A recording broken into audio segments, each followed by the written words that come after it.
Hey, Sami here. I'm not your typical job counselor. I work remote and I travel the world as I kickstart careers. This is raw, real, and on the road. Hey, I'm Sami Gardner and this is the Career Kickstart Show. I am super excited to have Taylor Lane. She is the founder of Remote Like Me, which is the internet's premier source for finding information on how you can find your dream remote job. She's moving and she's shaking all over the globe as a digital nomad, so there's more to the story. So Taylor, would you tell us more about yourself? Yes, I love that intro. Thank Holy you. moly. Thank you. I was shaking to that. Dude, I'm working on my radio voice. Yes. Thanks for appreciating. That is amazing. Thanks for the intro. So actually I got started way before Remote Like Me when I got my first remote job because I wanted to travel and sustain the travel lifestyle. And when I got that job, I had a bunch of people in my inbox constantly asking me, how can I get a remote job? So, and like a year later, I decided to actually help people on a massive scale that wasn't just my sister or my mom or my friend Betty, you know? So I created Remote Like Me. It is specifically for people who want to find remote jobs, not for freelancers, not for people who want to start their own business. I think that space is highly covered in the remote world. So people who just want a job to show up, but on their laptop. Hey, and you know what? There's a lot to recommend for having a job. I've done both my own business, having a job, and there's something really nice about clocking up and being like, hey, this customer meltdown's your business now. I'm done for the day. Exactly. So Taylor, you're walking your talk. You currently, one of your home bases is in Guatemala? Antigua, Guatemala. There you go. And if you want to know more about Antigua, she will be a one-person promo queen for that city. Yes, I will. So, you're working online and everything. Before I go, let's clarify what a remote job is, because I know some people might not be in the know. Okay, so for those of you who don't know, and I'll also reference some differences. So a remote job is any job that usually can be done in an office that you do from your laptop, from your home office, from wherever you want, let's be honest. So if you are a ad campaign manager for a publication and you're sitting in an office, you can do that as a remote job for a 100% remote company or a partially remote company. And that means that you are an employee. A full-out employee. They usually take care of your tax situation. You don't have to invoice them. You get a paycheck. You usually have reliable hours. There are some that do let you have kind of more flex hours, like whenever you can get it done is fine. But usually you're talking everything just like an employee, but you're doing it remotely. Okay, so with Remote Like Me, do you focus just on people who are seeking the remote job, or do you also help people kind of negotiate with their employer to be like, hey, I am an ad campaign person. Why don't I just do this at home? Do you help with both of those or just one? I don't have anything that I've put out on that, but it's a big discussion in the Remote Like Me community, the Facebook group. We get that question all the time. And honestly, the best answers are from people who have just done it. So that community is great because it's not only me answering questions, it's people who have just done it. My best friend, actually from college, she negotiated a couple days a week remote contract, for example. My really great friend, Brooke, she started out as a Friday remote worker and she negotiated with her company, okay, if I can prove that I'm just as productive or that, this really works for the team, then I can go to a couple days and then I can be fully remote. So there's a couple different ways to do it. And I would say ask someone who has been through it because it's also some emotional stuff, some mental preparation stuff. And I've never gone into a boss's office and negotiated a remote contract. So okay, and just so people know, the Remote Like Me community is actually on Facebook. So if you're wondering, it's all on the Book of Face. It's very easy. It's accessible. It's free. Yeah, totally free, and it's right there. Okay, so that's a good point for a lot of people. Like, it seems like when I'm on LinkedIn, on the trending news area, it's like every week it's like remote jobs are great. And And then it's like next week, Silicon Valley hates remote jobs. Like it seems to go back and forth. Do you think this is just a fad, or is this just getting to be more of the norm? Yeah, I think that just like anything that's becoming more than a trend and actually sticking is going to get its critiques.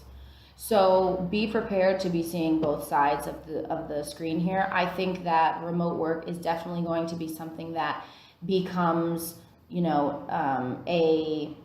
I don't know, how do I say it, like a key point in people's negotiations. I also think that companies are going to be going from only some of our teams are remote to we're now a 100% remote team. And that's because the tools are getting better, the remote communication tools are getting better. People are more familiar with the idea. There's honestly people consulting on how to manage remote teams. It's just everything in the remote world is getting better. So yes, while you're going to hear, oh, it's not good for business, it's not good for longevity, blah, blah, blah, from some articles, you're going to see a stick, I think. Yeah, and it makes sense, especially for startups. I mean, for me, like the thing that allowed me to be a digital nomad was the fact that I did get a freelance job contract, whatever you call it, with a startup, and it just made sense for their business model since they're based in Europe. They needed people who could work in the American time zone, and it made sense. I mean, you just have to be really good at Slack. You have to be able to have, well, actually, how about I let Taylor explain sort of the pros and the cons for what you need to bring to the table for remote work, because I don't think that it's necessarily for everyone. So tell us the pros and cons. Yeah, so I go over this a lot with clients and community members. Are you even good for remote work? Because you have to answer that question honestly. That means, are you going to enjoy it? And are you going to be good at it? Because part one, are you going to enjoy it, is the one that gets me really revved up in my community. Because I'm here to tell people that everyone can have a remote job, right? But not everyone should. If you're going to be just as miserable in your remote lifestyle as you were in the office, do not take that job. So that's part one. Are you going to enjoy it? Are you really good at being alone and or seeking out your own communities? Or do you need the office jibber jabber to just literally put you in a good mood every day? Not many people are going to say that. I mean, not many people need the office, but there are some people. They do, and they find that they miss it. I mean, I'm able to kind of recreate that with Slack, and because I like that social interaction, so I make it a point to schedule times with my favorite coworkers. And there's coworkers. so much of that out there. There's so many tools that like that out there, and then there's, going to co-working spaces. I mean, there's so many ways you can create your own community, but if that's not one of your strengths or one of your interests to go out there and do that, and you're sincerely going to need face-to-face collaboration, you have to be honest with yourself. For sure. So that's number one. Also, do you hate do you hate technology? Oh, yeah. Are you the kind of person that says, oh, well, I'm not the best at technology, so blah, blah, blah. If that comes out of your mouth, you either need to work on it or you need to accept that you're never going to be a remote worker. You have to be able to troubleshoot on your own. Yeah. I mean, you can call the Apple guy, sure, but you've got to be comfortable. You don't need to be tech savvy. You need to be tech comfortable and not get frustrated with it very easily and all that jazz. So those are kind of the biggest two things that come down to the enjoyment factor. The being good at it factor, now this is a big one. Are you good at communicating on video, over email? If people constantly get confused by your communication unless they're in front of you, you will not be a good remote worker. And again, you can work on it, or you can say, I'm not good at that, so I should not be a remote worker. You have to be honest with yourself. And then obviously productivity. Now, not everyone is going to be not everyone's going to stand up and say, I'm productive. I am productive AF. You just give me a task, I'll get right on it. Of course, everyone has their strife with productivity, right? But I'm talking about you could go a week without doing work and then do everything on Sunday night that needs to be in for Monday. If you're that girl, no. This is not going to be for you. You need to find your intrinsic motivation for getting things done. And it might take some practice. Again, all these things, you can work on it or you can decide, that's not me. But the productivity thing is a big one. I think a lot of people wonder, like, well, if I am in Playa del Carmen, Mexico, and I can choose between going to the beach or working remotely because I have this deadline on Friday, it's a hard one, right? Mm-hmm. So you've got to be disciplined and you've got to be trusting in your productivity skills. Mm-hmm. And I mean, even if you are, it still can be a struggle. Like, we're both in Mexico right now. I feel that beach breeze. I see the water and I'm like, whoa, girl, head down on the laptop.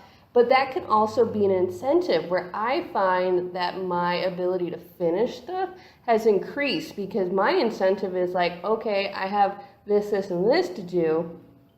How quickly can I finish this? Yes. But that is your personality, and or you've taught yourself to be good at that. To give yourself incentives, to find motivation to get things done. And if you just can't and you are procrastination nation, no. Mm-hmm.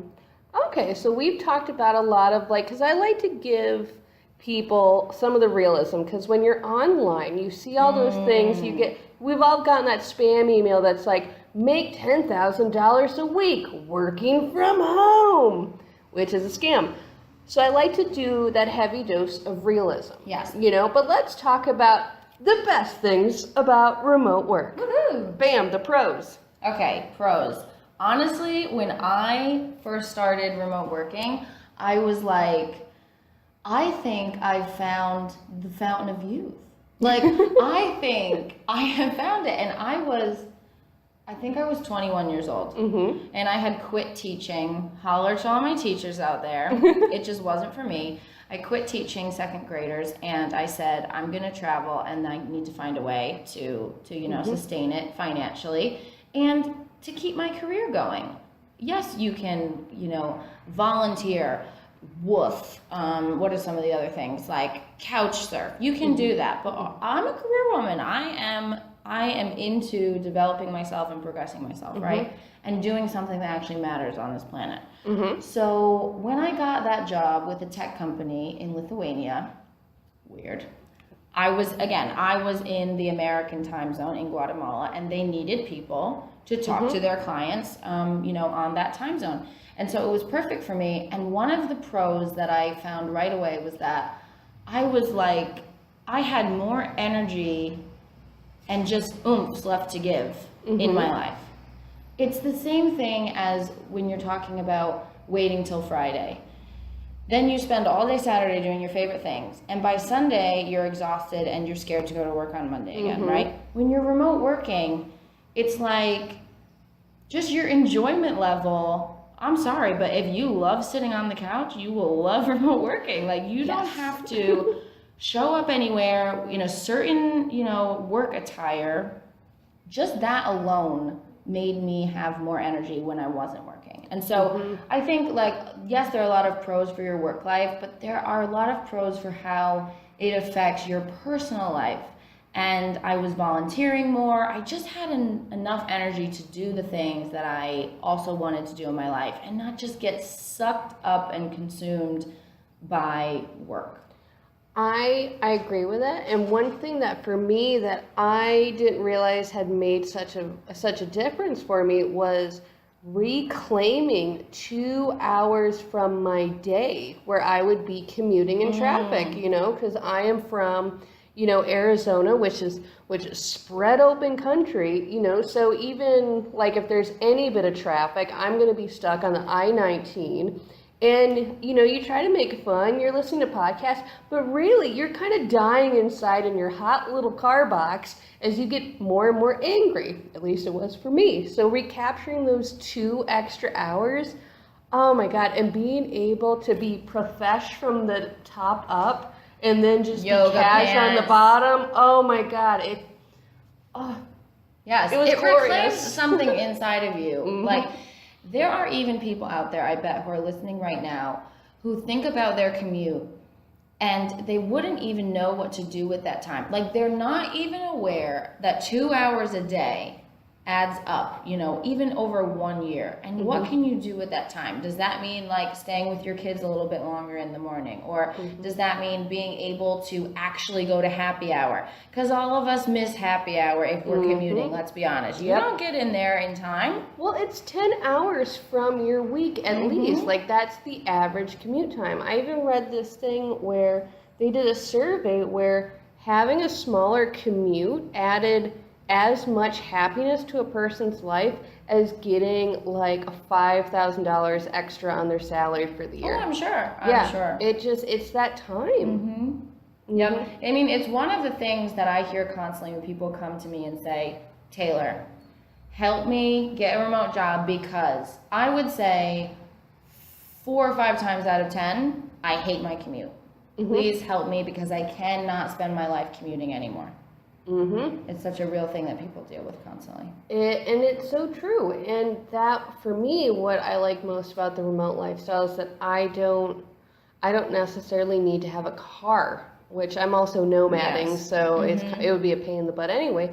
But that also saves you money. You're saving time. Frustration. Oh, you get like angry, and like you always get back sweat in the summer. It doesn't matter if you got the aircon on. You still got the back sweat, and you're listening to that podcast being like, I'm improving myself. Or, no, but you're angry. You're angry, at least for me. Yes, absolutely. I would say another pro of remote work is in terms of not having to start your own business in order to travel. Yes. So this is the thing, is that I knew people needed a way, or I knew that basically what I was going through connected to so many other people, because I wasn't ready to start a business. I have one now. I'm ready now. And that's one of the things I always talk about too, is getting a remote job for a couple years and then transferring into online business or freelancing, because you're so much more prepared in the digital world. But when I was going through that and I said, I just want a way to work online, there's got to be a regular job out there, right? All I see is affiliate marketers, people who run their own blogs, people who do services, and freelancers who write. But let's be honest, are you willing to take on the responsibility of finding your own clients? Most people who are young and independent and have that drive, yes, you can. But a lot of my community, and maybe a lot of people on here listening right now, have kids, or they have a mortgage, or they have other responsibilities where they can't just say, oh, well, I don't have this client this month and I'll figure it out. No, you've got life expenses. You've got people counting on you. So that steady paycheck is so important to so many people. And I love that remote jobs are getting more and more common for that reason. You don't, let's say writing is your skill. You don't have to be a freelance writer anymore. You can have a content writing job at a 100% remote company, health insurance, benefits, the whole thing. You can have a regular job with your writing skills. You don't have to invoice people, find your own clients, market yourself, worry about any of the freelancer stuff. And while I think freelancing is very liberating, and I ultimately ended up transferring into running my own business, I know to get started, at least, people need that security.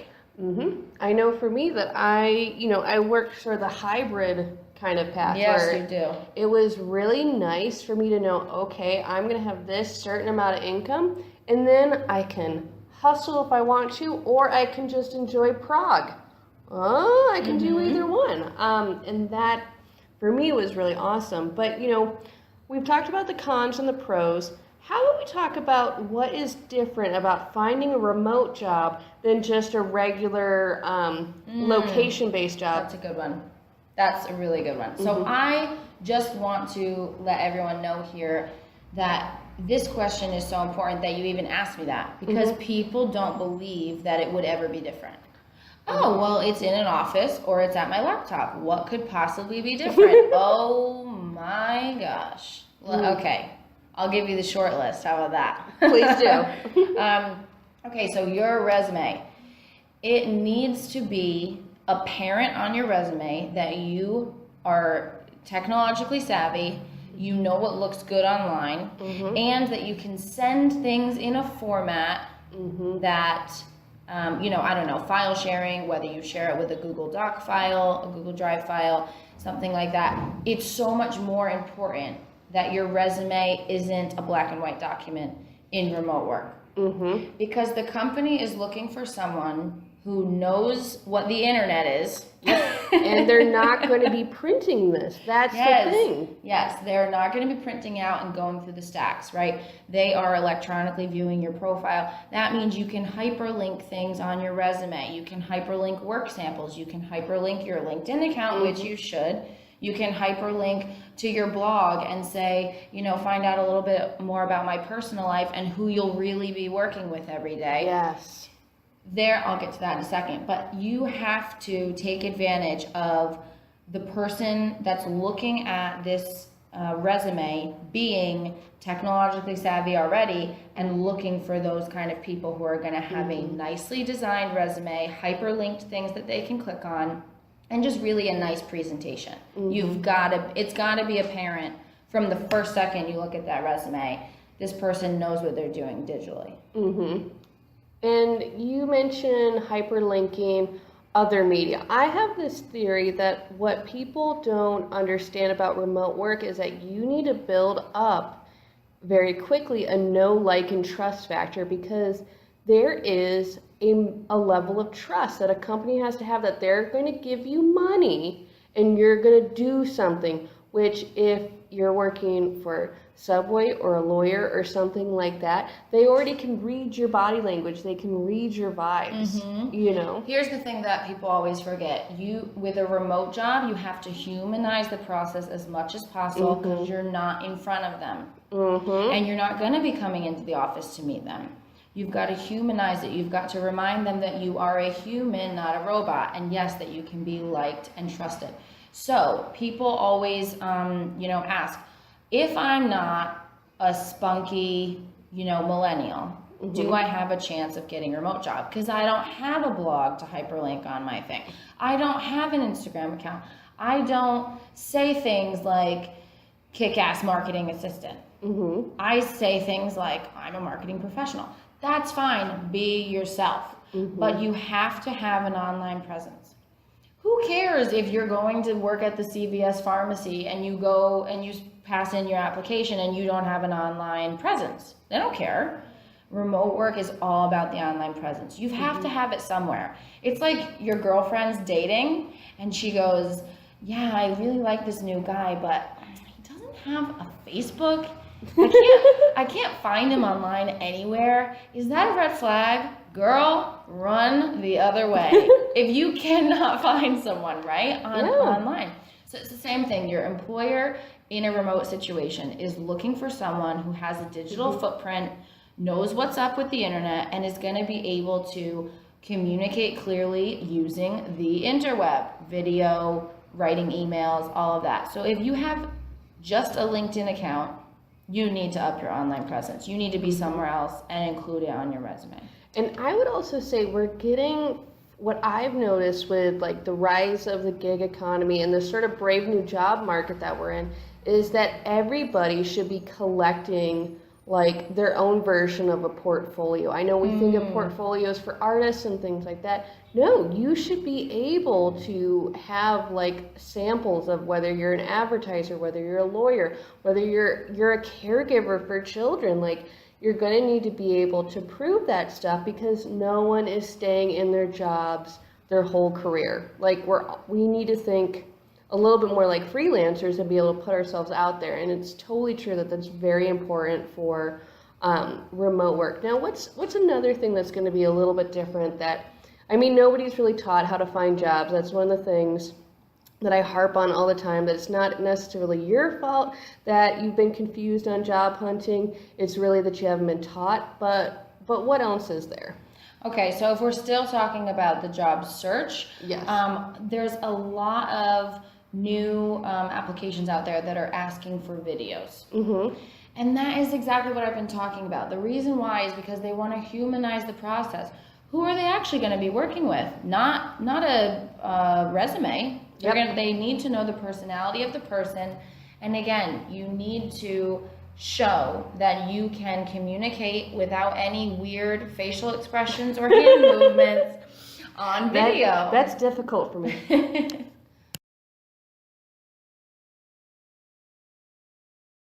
Okay, so you're mentioning video resumes. Okay, what would be like a format for a video resume?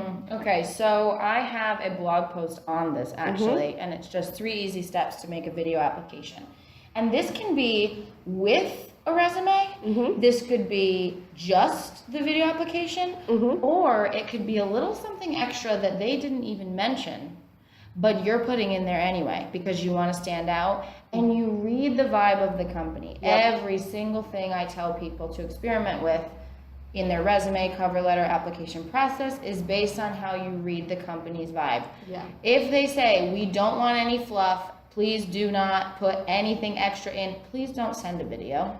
You've got to pay attention, right? You got to follow instructions. Yes. And companies give you a lot of clues. They spend a lot of money on branding and marketing, company vision and mission. They already know how they want to be seen and how they want their vibe to be. So pay attention to those clues. Yes, exactly. And if the company doesn't say, we want a video, but they say, we really want you to show us your skills and who we're going to be working with in any way you can, please take that creative liberty and use it. So something that you can just get started with is your phone. Literally, just your phone, record it, and do not edit it. This is not a video editing project. This is not for your video portfolio. This is, hey, my name's Taylor. I just thought I'd make this little video for you so you can get to know a little bit about me. Let's be honest, a resume is really boring. I mean, put your personality into it, right? And then I get into a 3-step formula. 1 is, or 3 steps that you're going to take is why you should hire me in, 3 bullet points. This is so you don't ramble. This is so you don't tell your life story. And that you're actually adding value with this video. You're not just flipping your hair around. And they're saying, well, that was nice, but why did I just watch that, right? So you're going to say 1 point about your experience. 3 reasons why you should hire me starts off with the best one, which is my unique experience in your industry. I am so prepared to take on this challenge as whatever, marketing assistant, because I specifically worked with B2C, blah, blah, blah, right? 2nd point, my personality or my personal strength is, and then connect it to their values.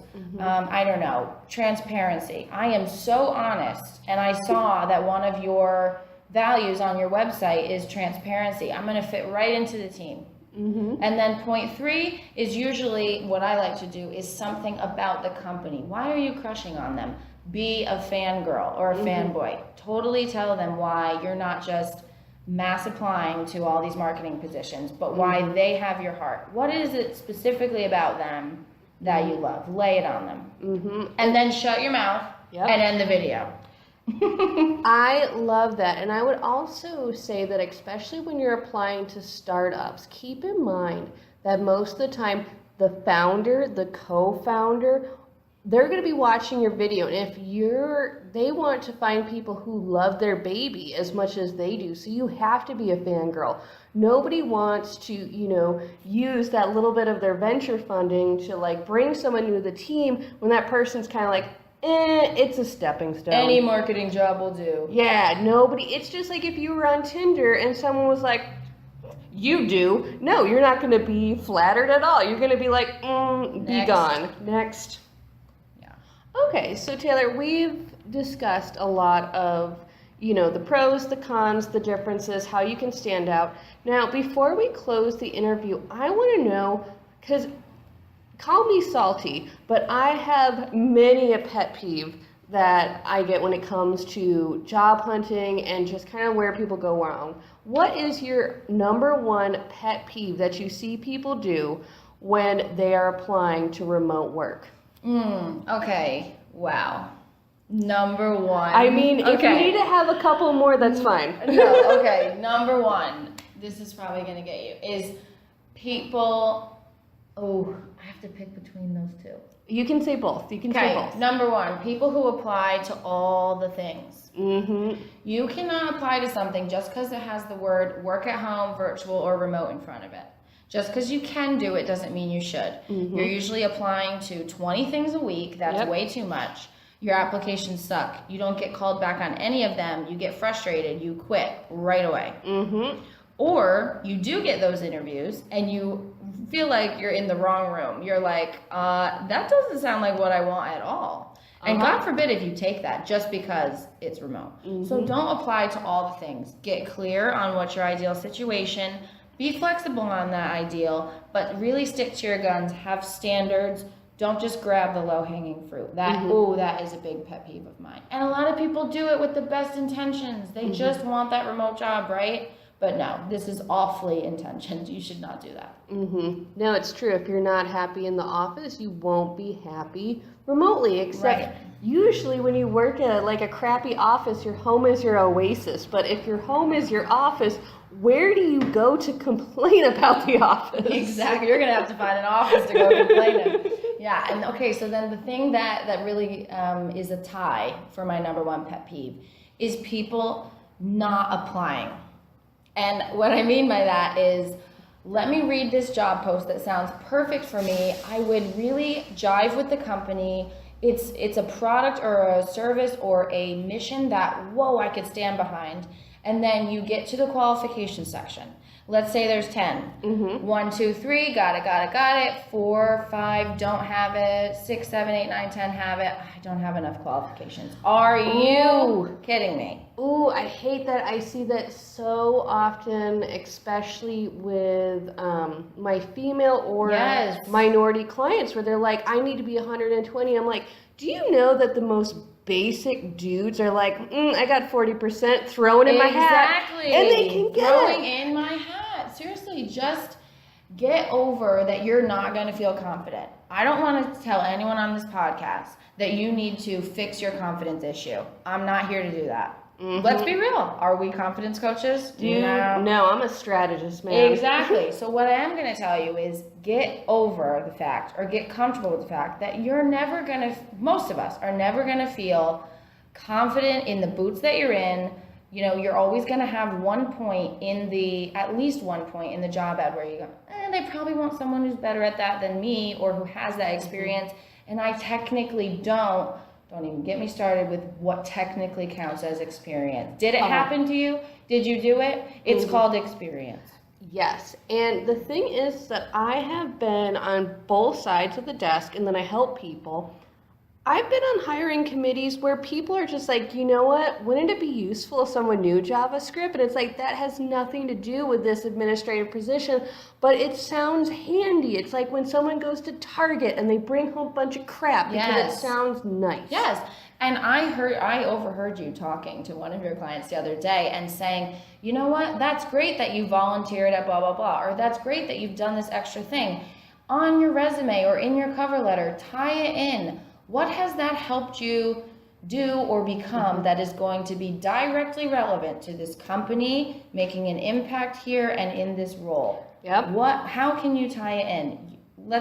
My number one thing on resumes is you have to connect the dots for the person. They're not going to connect those dots. That is literally the phrase that I use because people act like Linda from HR, like puts on like some sort of Miss Cleo persona and can just do a good mind reading. Nobody can. If you have even for people who have very transferable adjacent skills and they don't clear off the technical jargon, translate it, connect the dots and be like, this is why being a journalist is going to be very applicable experience to being a content writer. Like, come on, buddy, you have to explain it. Yes, you connect the dots. Don't make it hard for them to see why you're the ideal client. Put it in their face.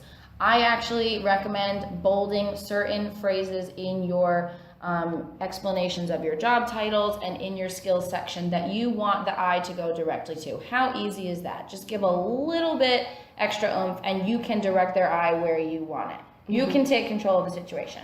But getting back to the point, you do need to get comfortable with the fact that you're not going to have all the qualifications. Yeah. Men, like you said, will see 3 out of 10 that they do have, and they will go for it. So please, females, go for it. You can do it. And it's called Google. You just have to be, it's just like when you're out running a bear. You know, you don't have to be faster than the bear. You just have to be faster than the guy next to you. So learn how to Google quick, Google efficiently, and just kind of be comfortable with pulling it out of your ass, because 9 times out of 10, that's freaking good enough. Now, Taylor, we're getting towards the end of the show, so I want everyone to know where they can find you.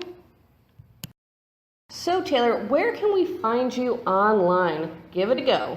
Okay, guys, you need to check out remotelikeme.com/join. This is how I can help you the best. Literally, if you ask me what you should do to get a remote job, I will tell you to become a member. That's all the help I can give you. I give you resume help and job search help. You need to get in there, and I hope to be welcoming you soon. I love Sammy's podcast. Thank you so much, Taylor. I'm Sami Gardner, and this is the Career Kickstart Show. Thanks for listening. Bye. Academy.com